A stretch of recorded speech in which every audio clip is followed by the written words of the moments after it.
Hi friends, welcome to Monisha's diary. நம்ம ஹோட்டலுக்கெல்லாம் போனோன்னா சப்பாத்தி நான்கெல்லாம் ஃபஸ்ட்டு நம்ம வாங்குறதே பன்னீர் பட்டர் மசாலா இல்லையா? அதே டேஸ்ட்டில் வீட்டில் ஃப்ரெஷ் க்ரீம் எதுவும் ஆட் பண்ணாமல் ஹோம்மேடாக க்ரீம் செஞ்சு எப்படி பண்ணுறதுன்னு பார்க்கலாமா? வாங்க வீடியோக்குள்ளே போகலாம். வானலியில் 2 ஸ்பூன் அளவுக்கு ஆயில் ஆட் பண்ணிவிட்டு ஒரு சின்ன துண்டு அளவுக்கு இஞ்சி, ஒரு முழு பூண்டு, 2 மீடியம் சைஸ் வெங்காயம், 3 மீடியம் சைஸ் தக்காளி இதெல்லாமே ஆட் பண்ணிவிட்டு கொஞ்சமாக உப்பு போட்டு நல்லா ஃப்ரை பண்ணிக்கோங்க. இந்த அளவுக்கு ஃப்ரை ஆன பிறகு சூடு ஆறின பிறகு மிக்ஸி ஜாருக்கு ட்ரான்ஸ்ஃபர் பண்ணி கிரைண்ட் பண்ணி எடுத்து வச்சுக்கோங்க.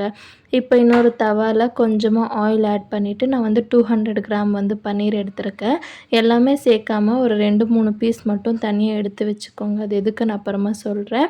எல்லா சைடும் நல்லா திருப்பி விட்டு உப்பு, சில்லி பவுடர் மட்டும் போட்டு ஃப்ரை பண்ணி எடுத்து வச்சுக்கோங்க.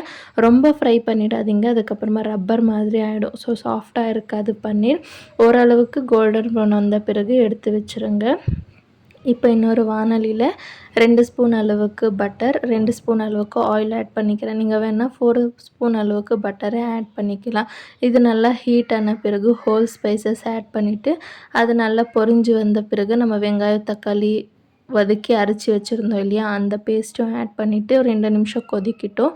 இப்போ இதில் மசாலாவுக்கு வந்து கொஞ்சமாக மஞ்சள் தூள், 1 ஸ்பூன் சில்லி பவுடர், 1 ஸ்பூன் தனியா பவுடர், 1/2 ஸ்பூன் அளவுக்கு கரம் மசாலா, 1 ஸ்பூன் அளவுக்கு ரெட் காஷ்மீரி சில்லி பவுடர் வந்து நான் ஆட் பண்ணியிருக்கிறேன் கலருக்காக. நீங்கள் வேணான்னா இதை ஸ்கிப் பண்ணிக்கலாம். இதை நல்லா மிக்ஸ் பண்ணிவிட்டு ஒரு 2-3 நிமிஷத்துக்கு மூடி வச்சுருங்க. அது பச்சை வாசனை போகட்டும். அந்த கேப்பில் நம்ம 2-3 பீஸ் பன்னீர் எடுத்து வச்சுருந்தோம் இல்லையா? அது ஒரு மிக்ஸி ஜாருக்கு ட்ரான்ஸ்ஃபர் பண்ணிவிட்டு ஒரு 10 நிமிஷத்துக்கு முன்னாடியே ஊற வச்ச முந்திரி கொஞ்சமாக ஆட் பண்ணிக்கோங்க.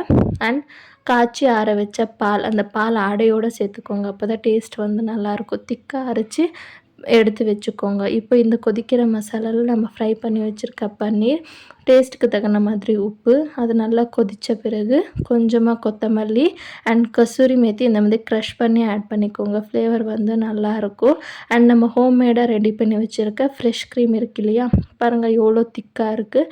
இதை வந்து ஒரு 2-3 ஸ்பூன் அளவுக்கு ஆட் பண்ணிவிட்டு நல்லா மிக்ஸ் பண்ணி விட்டுடுங்க.